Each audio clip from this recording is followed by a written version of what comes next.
Good evening. This is my PowerPoint for Module 2, Infiltration and Runoff. So to start, I had to ask the question, what is the best land cover for a healthy watershed? Imagining, before I started my experiment, I started my discovery with the Millersville Runoff Simulator. I tried different forms of development from crops to high industrial complexes to maybe a little bit of development. And then I also viewed the tutorial video on erosion bottles.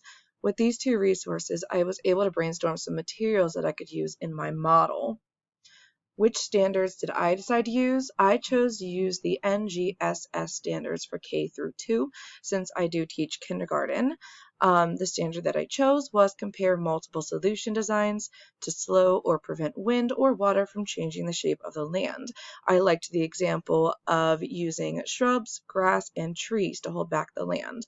I chose this standard to better suit my kindergarten class, to better understand how the grass, the shrubs, and other materials can hold back the land to create a clearer watershed. This was my plan. I wanted to do 3 different water bottles. One was my water bottle with soil. This was my control to see how much soil would erode away when I put water into it. I wanted to do a water bottle with soil and rocks to kind of emulate gravel pavement, maybe in low developed areas. And then I wanted to do a water bottle with soil and plants to kind of show the rest of the area that maybe wasn't developed, like a cropland or maybe a flatland. I have my 3 water collection containers and my water for pouring. This was a sample of the materials that I use. I kind of downsized it to get the picture, but you can see my water bottles, my soil, my plants, my collection bottles, and my stones. Here on the left, you can see that I filled the 3 water bottles with the soil as the first step. The other picture, you can see that I do now have the stones and the plants in the water bottles ready to go. Here you can see that I already started pouring.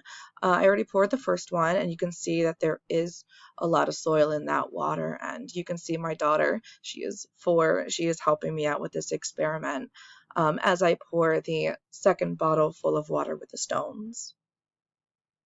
My results on the left is the control, the soil with nothing else on top. You can see it is the darkest. The middle one had the stones, a little bit more clear, but still pretty dark. And then my last one on the right is the one that had the plants. And you can see that that is much more clear, but there is still some runoff in there, some soil. A way to improve, as I wanted to combine my 2 methods, my plants and my rocks, to see if that would give me the best clear water for our watershed, and it did. As you can see, it had the clearest water. There was still some soil in there, but it was definitely the clearest. Analyze. What did I do? For science, I planned out and carried an investigation. I planned what materials to use and ultimately discovered the best solution for my experiment. For engineering, I developed and used models. I created 3 models using water bottles and supplies I found in my garden to demonstrate erosion and runoff. Technology, learn how to use new technologies as they become available.